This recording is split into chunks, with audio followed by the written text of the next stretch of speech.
pass, guys. It's also called the cut cross pass. Probably one of the most high percentage passes there is.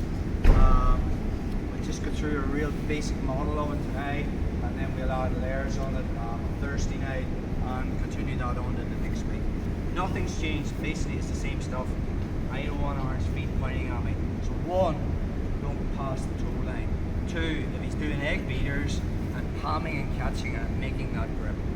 Okay. This time, instead of grabbing the pants, I'm going to put my hand on the hip. It's all about cutting the angle. You have to cut the angle here. Now, last time we stuffed the foot to the mat.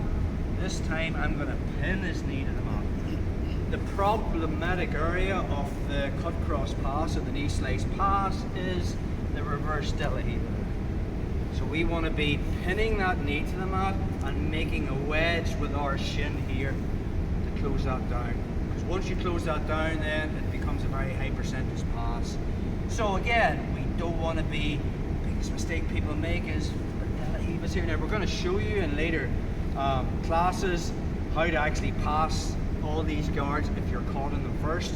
That will mean step 1, removing connection. But because we're doing it from a neutral position, you want to be thinking of steps 2, 3, and 4, or 2, 3, 4, and 5. So from our position, don't pass the toe line, palm and catch, cut the angle, okay? Hands not coming here, it's on the hip. And once I get to there, I'm just pushing his knee to the mat. Once I push his knee to the mat, I fill it with my shin. Notice the way this leg is on the outside. So from there, I'm bringing this through. I've kept my foot L-shaped. Now from here, I don't drop a knee to the mat. Again, Aaron's goal would be to win an underhook, or take it back a step, bring his knee shield in. Both of those are not acceptable because it's just gonna, but we're gonna cover that if you've made the mistake. So, don't pass the toe line, palm and catch, pin the hip, cut an angle, pin his knee to the mat, and then make that wedge. Once I'm here, this leg is up. Now I need to fill that space. The best way to do it is, we're going to look at different models. We want the underhook. Okay, that's king, so that's what we're going to look for. Aaron will not give me the underhook, but tonight he is, because this is what we're looking for. So I'm going to win that underhook first.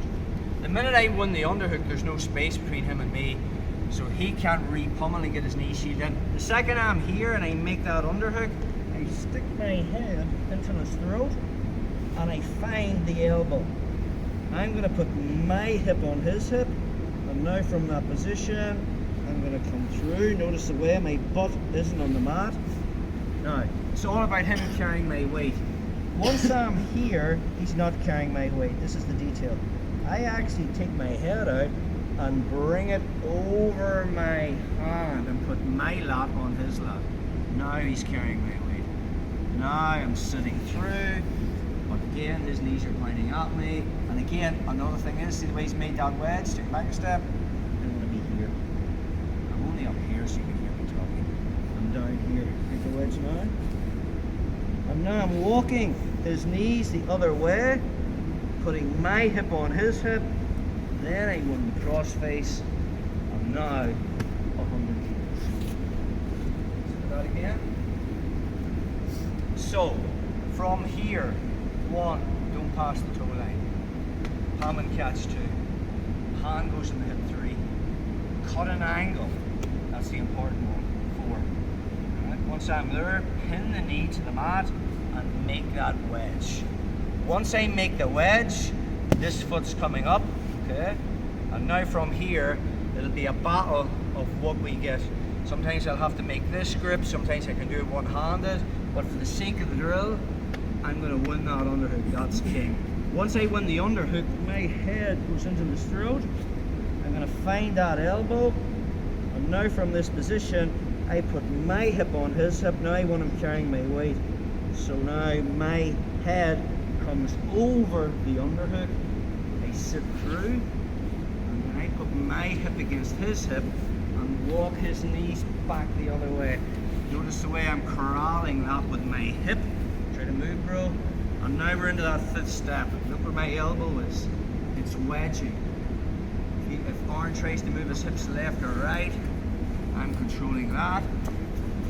And now I'll be looking for head control. Hand comes to this side. There's kilos. Good players will put you in quarter guard. Let's go with that as well. So, from our position, 1, don't go past the toe line. 2, palm and catch.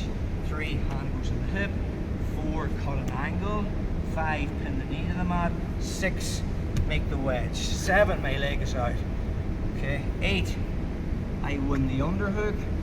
9, head on the throat. 10, I find the elbow. Now from this position, notice the way Aaron now has clamped my right foot between his legs.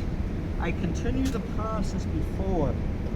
So 11, I bring my chin over here, clamp row, and now from there, I can either push on the top leg or push on the bottom leg to free my legs. We just continue the movement as before. Biggest mistake people make is, notice the way Aaron's knees are facing me. As I turn to win the cross face, he's going to put me back in the guard. That's usually the main counter people's going to do.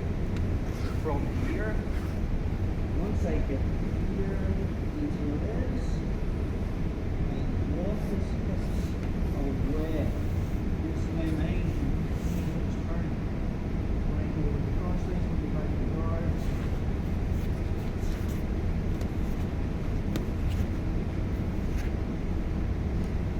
One more time. If he's playing it from a seated position, we know we can level change, get us back on the mat, palm and catch. Once I've made that grip, hands going on the hip. If it's over under, it's going here.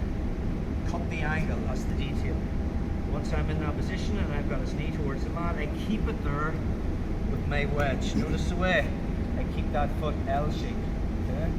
Once I'm in here, knees up, so he's carrying my weight. This hand is going to win the underhook. What will happen is they'll be hiding this. We'll show you on Thursday night what to do if he's not, because there's different layers to this, but this is king. The reason this is so good is because sometimes when you grab here, now Aaron can win that underhook, or take it back. He brings his knee shield in. We don't want that. Whereas, bring it in now, bro. So, his attempt to win the underhook or bring the knee shield in cuts out about 3 moves I have to do. Does that make sense? The other thing I want you thinking about is, guys, this is the important detail is don't rush it. Everybody wants to go to head control. I haven't got the head yet. Stay connected. Walk him back. Take your time. There is no rush. Just that movement alone of smearing that. Notice the way my ass is off the mat. Because if it's on the mat, he's not carrying my weight, just push on the shoulder, sit up. Undertaker, yes.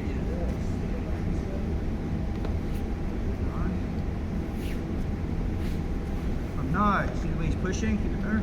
I can free. That allows me things I can be doing. His offense, his attempt to stop that, can give me other things. I can move inside and in positions. Does that make sense? Okay, let's drill that.